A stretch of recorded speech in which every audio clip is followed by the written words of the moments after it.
Venez à moi, vous qui peinez, vous qui ployez sous le fardeau, et moi je vous soulagerai.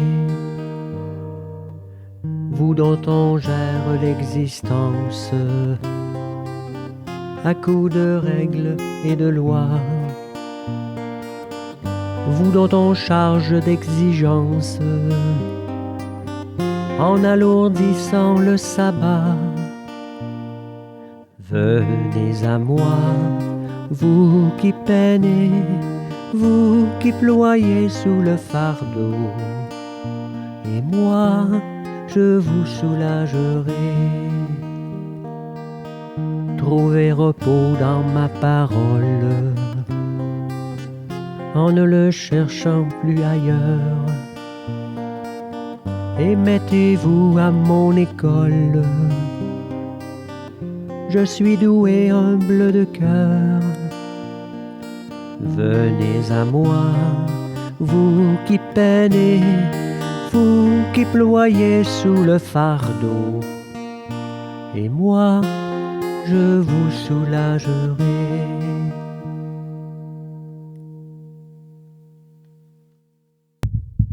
Bonjour, bienvenue à chacun et chacune de vous. Aujourd'hui, nous sommes appelés à vivre une liturgie de la parole sans l'Eucharistie. Préparons-nous donc à vivre la présence du Seigneur dans sa parole. L'Eucharistie est le centre même de la vie de l'Église. La liturgie de la parole sans l'Eucharistie soutient la volonté des fidèles de faire Église en demeurant des communautés vivantes. Qu'elles entretiennent et développent le goût de la Sainte Écriture. Qu'elles avivent le désir de l'Eucharistie, ce mystère qui réalise l'unité de la foi autour de l'unique pasteur, le Christ ressuscité. Nous aurons distribution de la communion avec des hosties déjà consacrées qui sont dans le tabernacle. Nous utilisons le prion en Église pour les prières et les lectures, mais la liturgie eucharistique est remplacée par une prière de louange. Levons-nous et accueillons le livre de la parole en écoutant ce chant.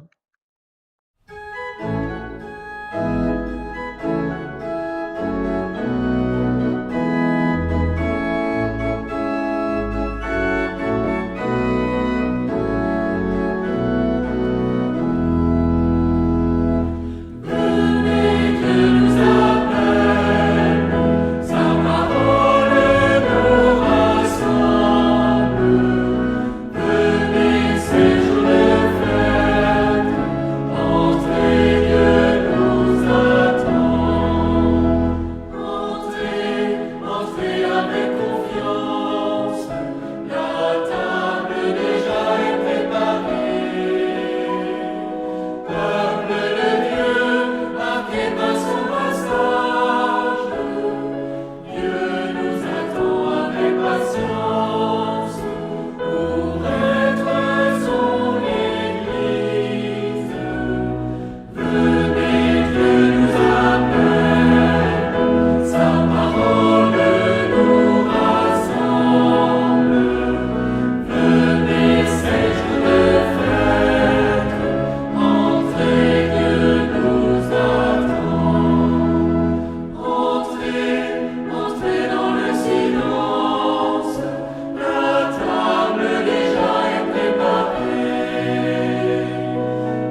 Ensemble pour l'antienne d'ouverture. Ceux qui ont l'intelligence resplendiront comme la splendeur du firmament, et ceux qui sont des maîtres de justice pour la multitude brilleront comme les étoiles pour toujours et à jamais.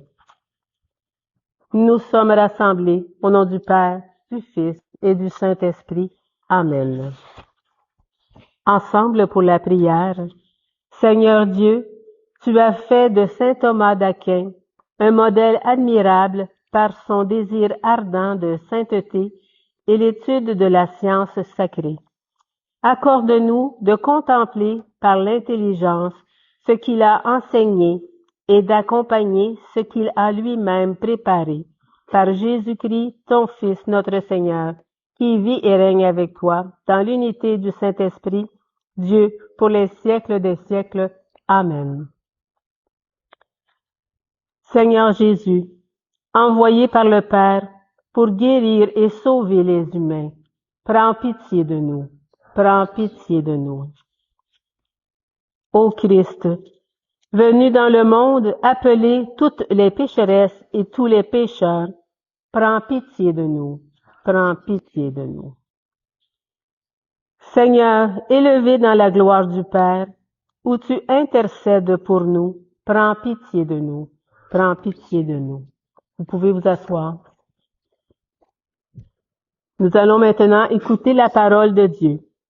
Que cette parole soit toujours proclamée en ce lieu et qu'elle nous révèle le mystère du Christ. Première lecture. Me voici, je suis venu, mon Dieu, pour faire ta volonté. De la lettre aux Hébreux. Frères, la loi de Moïse ne présente que l'ébauche des biens à venir et non pas l'expression même des réalités. Elle n'est donc jamais capable, par ces sacrifices qui sont toujours les mêmes, offerts indéfiniment chaque année, de mener à la perfection ceux qui viennent y prendre part.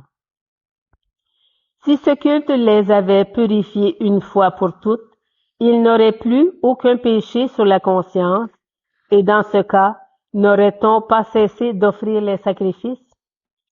Mais ceux-ci, au contraire, comportent chaque année un rappel des péchés. Il est impossible, en effet, que du sang de taureau et de bouc enlève les péchés. Aussi, en entrant dans le monde, le Christ dit, « Tu n'as voulu ni sacrifice, ni offrande, mais tu m'as formé un corps. Tu n'as pas agréé les holocaustes, ni les sacrifices pour les péchés. » Alors j'ai dit, « Me voici, je suis venu, mon Dieu, pour faire ta volonté, ainsi qu'il est écrit de moi dans le livre. » Le Christ commence donc par dire, « Tu n'as pas voulu ni agréer les sacrifices ni les offrandes, les holocaustes et les sacrifices pour le péché, ceux que la loi prescrit d'offrir. » Puis il déclare, « Me voici, je suis venu pour faire ta volonté. » Ainsi, il supprime le premier état des choses pour établir le second. Et c'est grâce à cette volonté que nous sommes sanctifiés par l'offrande que Jésus-Christ a fait de son corps une fois pour toutes. Parole du Seigneur.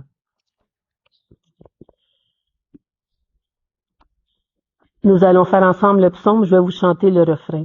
Me voici, Seigneur, je viens faire ta volonté. Ensemble. Me voici, Seigneur, je viens faire ta volonté. D'un grand espoir, j'espérais le Seigneur. Il s'est penché vers moi. Ensemble, dans ma bouche, il a mis un chant nouveau, une louange à notre Dieu. Me voici, Seigneur, je viens faire ta volonté. Tu ne voulais ni offrande ni sacrifice. Tu as ouvert mes oreilles. Tu ne demandais ni holocauste ni victime. Alors j'ai dit, voici, je viens. Me voici, Seigneur, je viens faire ta volonté. J'annonce la justice dans la grande assemblée. Vois, je ne retiens pas mes lèvres, Seigneur, tu le sais. Me voici, Seigneur, je viens faire ta volonté.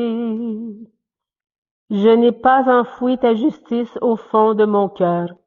Je n'ai pas caché ta fidélité, ton salut.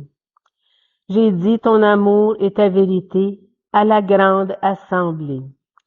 Me voici, Seigneur, je viens faire ta volonté.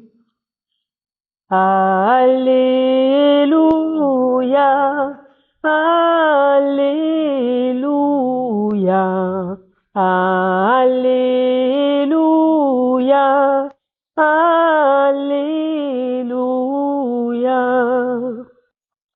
Tu es béni, Père, Seigneur du ciel et de la terre. Tu as révélé aux tout petits les mystères du royaume. Alléluia, Alléluia, Alléluia, Alléluia.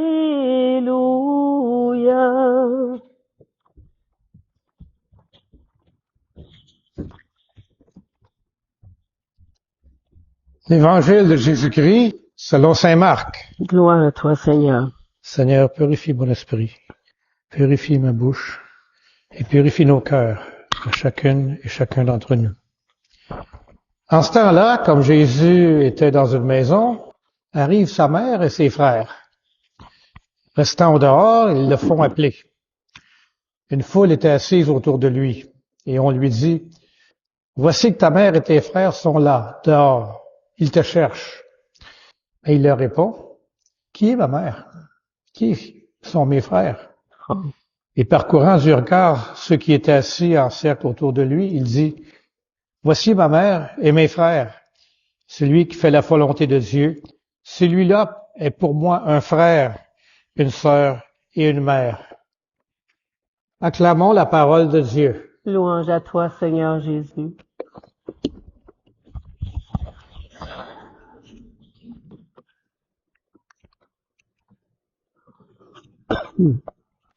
Aujourd'hui, on se réunit autour de la parole de Dieu pour méditer sur un passage de l'Évangile selon saint Marc. Ça nous interroge sur la véritable nature de la famille de Jésus et sur notre place en tant que disciples. Ce passage se trouve en relation avec la lettre aux Hébreux, qui nous parle du sacrifice et de la volonté de Dieu, ainsi qu'avec le récit des noces de Cana dans l'Évangile de dimanche. Ça nous révèle la nature transformante de la présence de Jésus.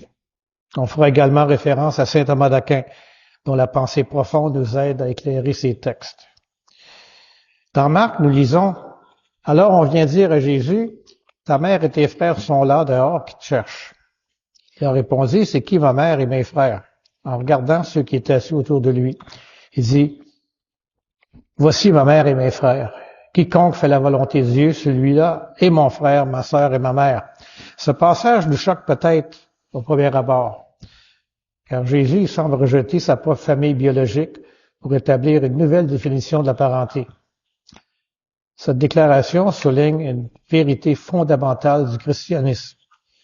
Notre lien avec Jésus et entre nous, en tant que membres de la famille de Dieu, dépasse les liens sanguins. Jésus nous invite à reconnaître que ceux qui font la volonté de Dieu sont nos véritables frères et sœurs. Lié à cette notion de volonté divine, la lettre aux Hébreux nous éclaire davantage. Dans l'Hébreu, on est confronté à la réalité des sacrifices de l'Ancien Testament qui ne pouvaient jamais réellement effacer les péchés. L'auteur nous rappelle que ces sacrifices étaient une ombre des choses à venir, mais que le Christ lui-même est le sacrifice parfait. Il dit, « Voici, je viens pour faire aux yeux ta volonté. » Ça nous ramène à la première lecture où Jésus affirme que faire la volonté de Dieu est ce qui nous unit à lui. Ici, on voit que la volonté de Dieu, qui est parfaitement accomplie en Jésus, nous appelle à une vie de communion avec lui et avec nos frères et sœurs. Le sacrifice du Christ sur la croix, qui a ouvert la voie à notre réconciliation avec Dieu, c'est l'ultime expression de cet amour. C'est ainsi qu'on devient une partie intégrante de la famille. Et en parallèle, le récit des noces de Cana, ça nous montre une autre facette de la mission de Jésus. Lors de ce mariage-là, le vin vient à manquer. C'est à ce moment-là que Marie, la mère de Jésus, intervient. Elle dit au serviteur, « Faites tout ce qu'il voudra. » C'est une belle illustration de la foi et de l'obéissance. Lorsque les serviteurs suivent l'instruction de Jésus, l'eau se transforme en vin. On n'a pas n'importe quel vin, mais un vin de qualité supérieure. Et ce miracle, ça ne se limite pas à une simple solution à un problème matériel. Ça symbolise la transformation que Jésus peut opérer dans nos vies. Ça nous rappelle, lorsqu'on fait confiance à sa parole, qu'on agit selon sa volonté, il peut transformer notre manque en plénitude, notre vide en abondance. Les noces de Cana sont aussi une préfiguration de l'Eucharistie, où le Christ nous donne son corps et son sang pour nourrir notre vie spirituelle et renforcer notre lien avec lui, avec les autres.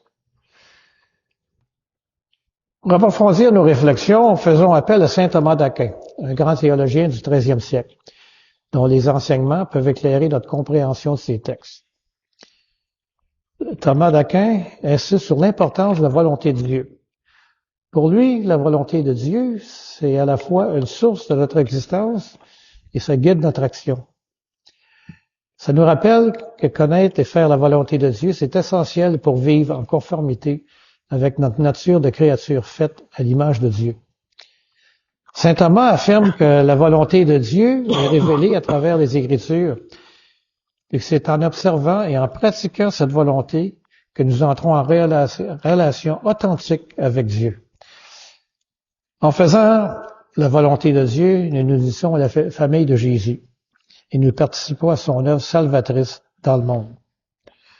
Alors, chers frères et sœurs, en méditant ces textes, on est appelé à réfléchir sur notre propre vie, notre propre relation avec Dieu. La question de Jésus se retentit encore aujourd'hui. Qui est ma mère? Qui est mes frères? On est invité à nous interroger sur cette question-là. Qui faisons-nous entrer dans notre famille spirituelle? Sommes-nous prêts à accueillir tous ceux qui font la volonté de Dieu, indépendamment de leur origine, de leur statut ou de leurs différences? On est également à reconnaître la présence de Christ dans nos vies, comme il l'a fait à Cana, et à lui faire confiance pour transformer nos situations. Dans un monde où il y a souvent un manque d'amour et de compréhension, on est invité à être des témoins de cette transformation en vivant selon la volonté de Dieu. En conclusion, les lectures d'aujourd'hui nous rappellent que notre appartenance à la famille de Dieu, c'est quelque chose de profondément spirituel. Faire la volonté de Dieu, ça nous unit en tant que frères et sœurs en Christ et nous appelle à vivre une vie de foi authentique. À travers le sacrifice du Christ, nous avons été réconciliés avec Dieu et appelés à partager cette grâce avec les autres. En suivant l'exemple de Marie à Cana, puissions-nous toujours être attentifs aux besoins des autres et prêts à agir selon sa volonté. Que notre vie soit un témoignage de l'amour et de la miséricorde du Seigneur. Et qu'à l'image de saint Thomas d'Aquin, nous cherchions toujours à comprendre et à vivre cette volonté dans notre quotidien. Réfléchissons, posons-nous des questions pendant que nous écoutons cette parole, cette musique.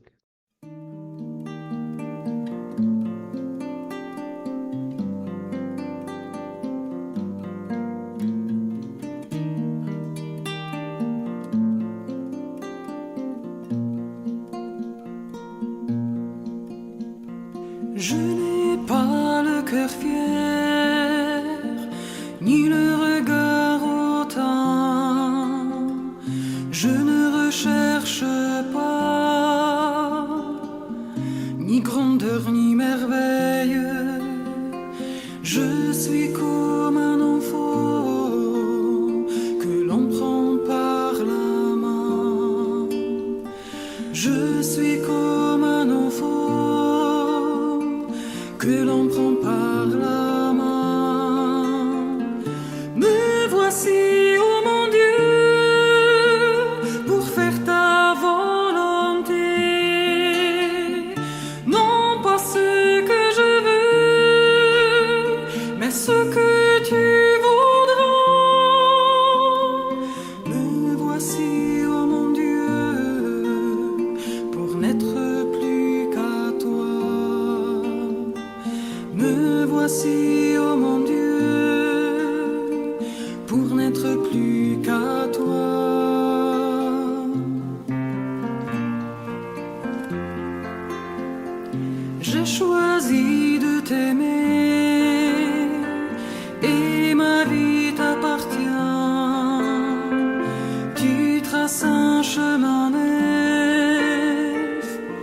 qui s'ouvre à chaque pas. Ma joie c'est d'accomplir ce que tu veux de moi. Ma joie c'est d'accomplir ce que tu veux de moi. Me voici, oh mon Dieu, pour faire ta volonté. Non pas ce que je veux, mais ce que tu voudras. Me voici, oh mon Dieu, pour n'être plus qu'à toi. Me voici, oh mon Dieu, pour n'être plus qu'à toi.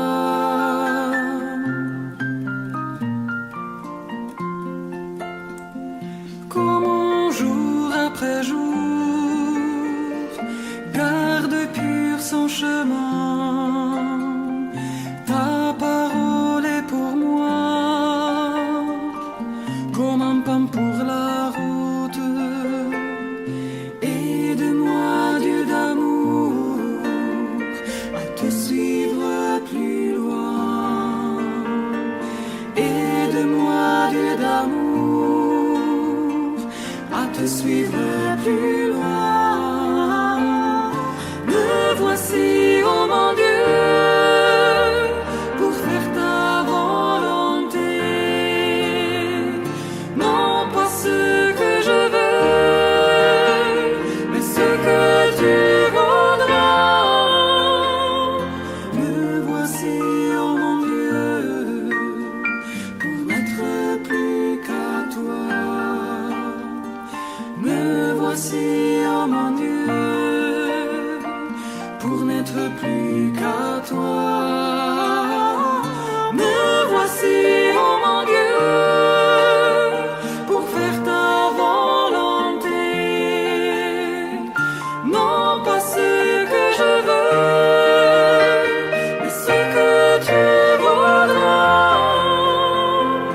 Me voici, oh mon Dieu, pour n'être plus qu'à toi.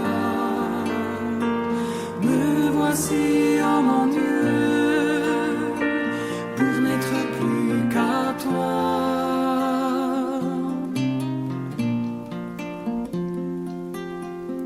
Tu es la vérité, le chemin et la vie. Si je m'éloigne un jour, Seigneur, appelle-moi. Conduis-moi sûrement au lieu de ton repos. Conduis-moi sûrement au lieu de ton repos.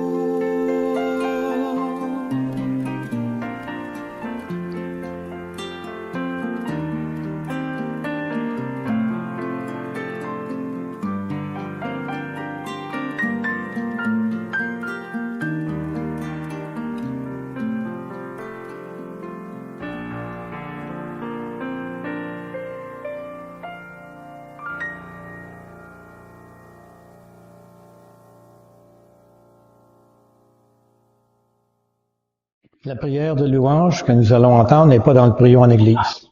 Entre chaque partie, je vous invite à dire ensemble, nous te louons. Dieu notre Père, nous te louons, nous te bénissons. Au matin du monde, dans le jardin de la Genèse, tu cherchais l'homme et la femme, honteux de leurs péchés. Et déjà, ton cœur inventait la promesse qui allait ensemencer l'espérance d'un amour plus fort que tout péché et toute mort. Nous te louons. Dieu de tendresse et de pardon, tu as visité ton peuple. Tout au long de son histoire, tu ne l'as pas abandonné à sa perte. Tu as entendu le cri de sa peine et tu l'as délivré de ses esclavages. Tu l'appelles sans cesse pour lui prodiguer tendresse et amour. Nous te louons. Dieu riche d'amour, ce n'est pas assez pour ton cœur de père que ce peuple élu. Tu as voulu prodiguer à toute l'humanité les richesses de ton amour. Alors tu as visité ton peuple, penché sur Marie, ta créature, Tu attendais le oui de la foi qu'il associe à ton œuvre de salut. Nous te louons. Dieu de tendresse nous a visités en Jésus, ton Fils bien-aimé. Il est venu nous convier au banquet du royaume. Il est venu chez nous pour que nous renaissions à la vie. Il est venu nous redire ta tendresse et révéler ton visage de Père. Nous te louons. Dieu de vie, tu es relevé au matin de Pâques, Jésus, ton Fils perdu dans la mort. Prince de la paix, il remet les péchés pour que tous les peuples chantent de joie tes merveilles. Nous te louons. Dieu de fidélité, tu visites encore ton peuple aujourd'hui. Tu rassembles en un seul corps, par la force de l'Esprit, tes enfants dispersés. Il manifeste ta tendresse aux plus pauvres et aux plus démunis, à ceux qui cherchent sans trouver, à ceux qui désespèrent, pour qu'un jour nous soyons tous réunis auprès de toi, Père, pour chanter notre allégresse, avec Jésus, ton Fils, dans l'esprit d'amour. Nous te louons.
Unis dans le même esprit, nous pouvons chanter avec confiance cette prière que nous avons reçue de notre Sauveur.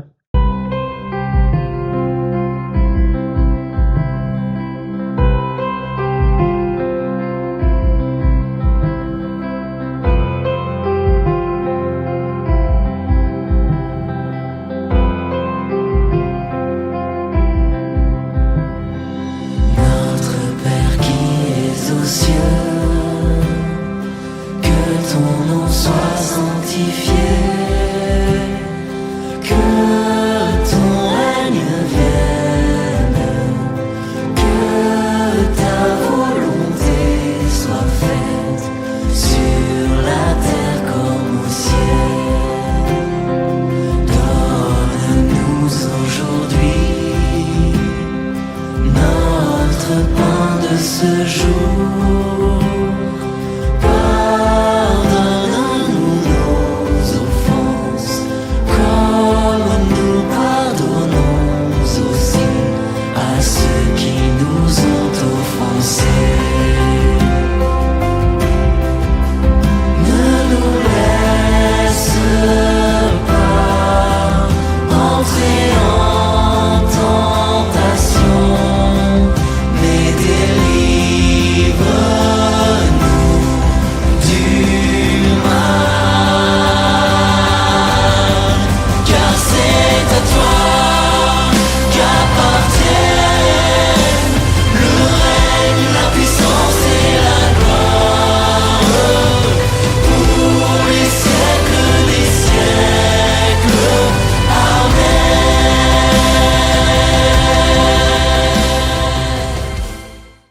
Confirmons maintenant notre prière en échangeant entre nous un geste de paix. Que la paix du Seigneur soit sur chacun et chacune de vous.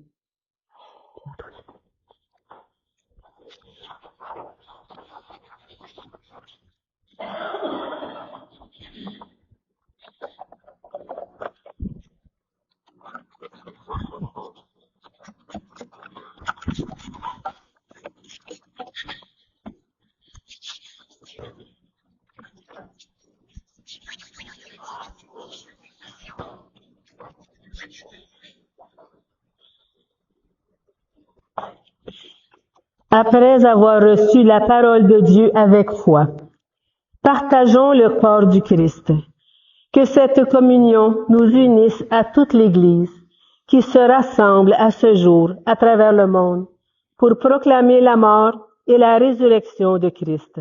Il est l'agneau de Dieu, l'agneau véritable, l'agneau sans tache, celui qui enlève les péchés du monde. Seigneur, je ne suis pas digne de te recevoir, mais dis seulement une parole et je serai guéri.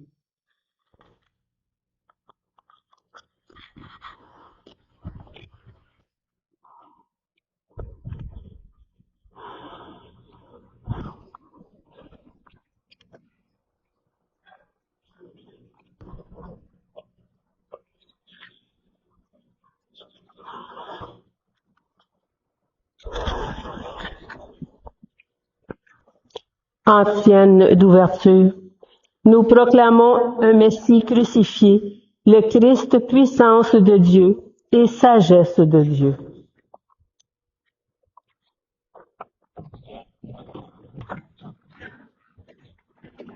Le corps du Christ qui est lui. Amen.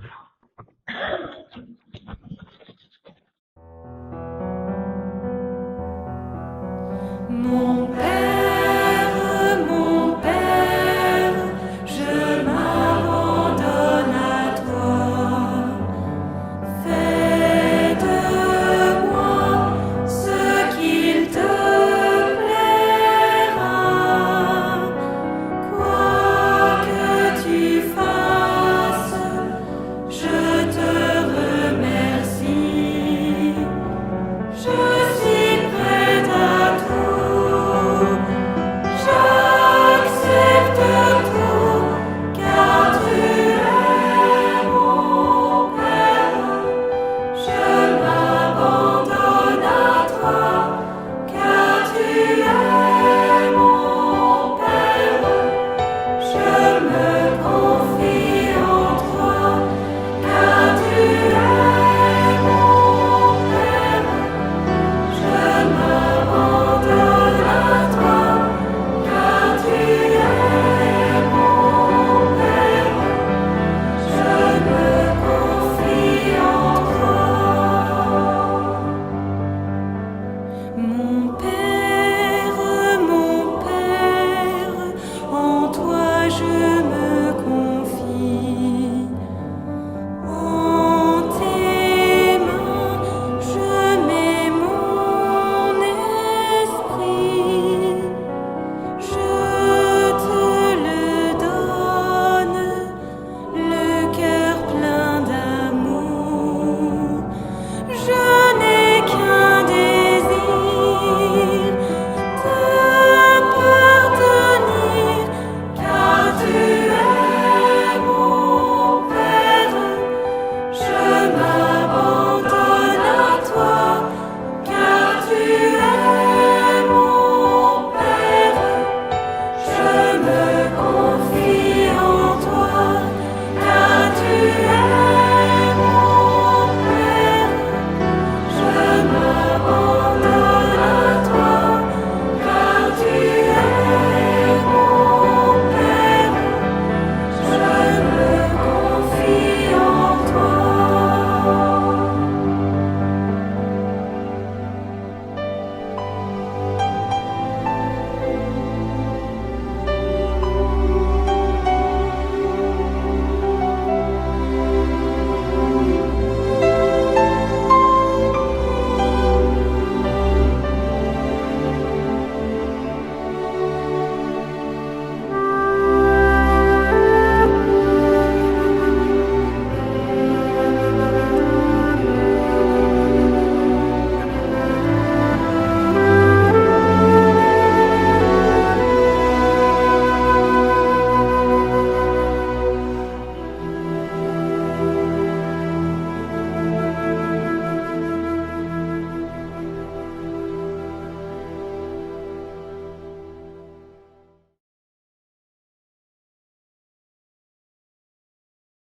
Prions ensemble la prière après la communion.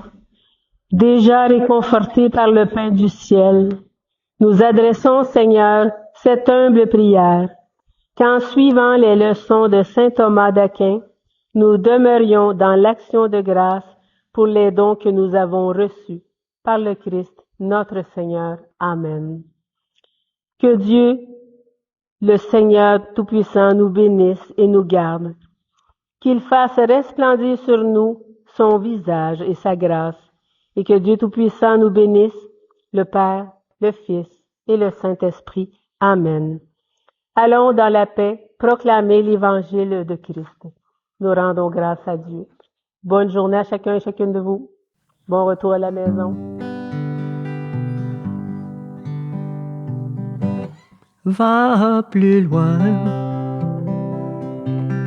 va plus loin. Même si tu te crois arrivé, va plus loin, va plus loin.